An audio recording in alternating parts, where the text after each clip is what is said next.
Assalamualaikum warahmatullahi wabarakatuh. Perkenalkan, nama saya Bimo Adityo Sugiantoro dan kali ini saya akan membahas tentang cara menghindari sifat godop. Godop atau dalam bahasa Indonesia dapat disebut dengan marah adalah suatu hal yang bisa saja terjadi dan wajar saja terjadi terhadap manusia.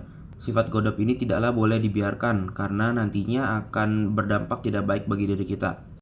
Satu dalil dalam Al-Quran yang menyebutkan tentang larangan bersifat godop ada pada surat Al-A'raf ayat ke-200 yang berbunyi, Wa imma yanzaghannaka minasyaitonir nazghun fasta'iz billah innahu sami'un alim. Yang artinya, jika setan benar-benar menggodamu dengan halus, berlindunglah kepada Allah, sesungguhnya Dia Maha mendengar dan Maha mengetahui.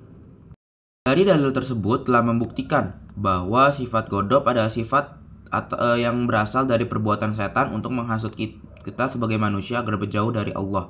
Dan hal tersebut adalah suatu hal yang sangat tidak baik. Karena hal tersebutlah sifat godop ini dilarang oleh Allah Subhanahu wa taala. Selanjutnya saya akan menjelaskan tentang sebab-sebab terjadinya sifat godop pada manusia. Yang pertama itu karena adanya rasa depresi atau rasa sedih berlebihan dari manusia itu sendiri. Yang kedua, adanya rasa kecemasan yang berlebih.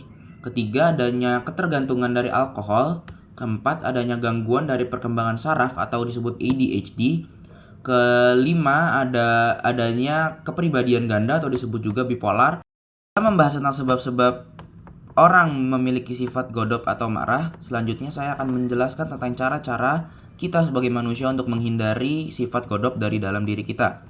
Yang pertama adalah dengan cara sering membaca ta'awuz agar setan-setan dan iblis pergi menjauhi kita. Yang kedua juga dengan cara berwudu. Dan yang ketiga dengan cara mengubah posisi tatkala kita marah.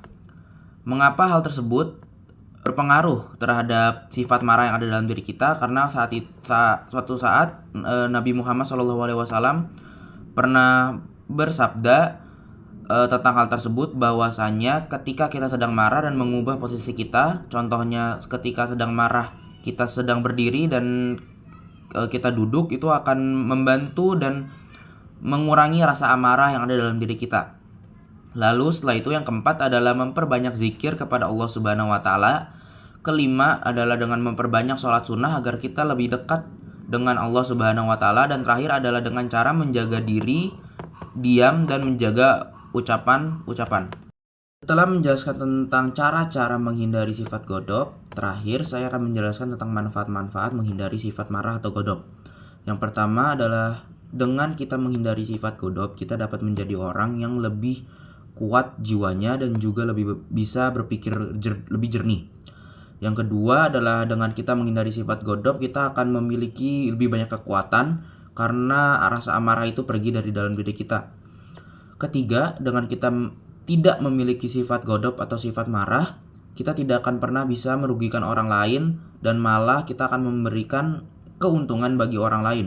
Dan yang terakhir pastinya Allah Subhanahu wa taala akan memberikan kita pahala yang sangat berlimpah karena kita bisa menahan dan sabar terhadap amarah yang kita tidak luapkan. Setelah menjelaskan semua tentang sifat godop, saatnya saya memberikan kesimpulan bahwa sebenarnya sifat godop ini adalah hal yang wajar dalam kehidupan manusia. Karena pastinya suatu saat kita akan ada rasa untuk marah atau kesal terhadap orang. Namun sifat godop ini haruslah kita bisa tahan dan kontrol agar setan tidak dapat menghasut kita untuk bisa menjadi lebih jauh dari Allah Subhanahu wa taala. Dan terakhir sebagai penutup, ayo mulai sekarang kita sebagai manusia berusaha untuk mengontrol diri kita dari melakukan sifat marah atau sifat godop ini agar kita tetap dekat dengan Allah Subhanahu wa taala. Terima kasih. Wassalamualaikum warahmatullahi wabarakatuh.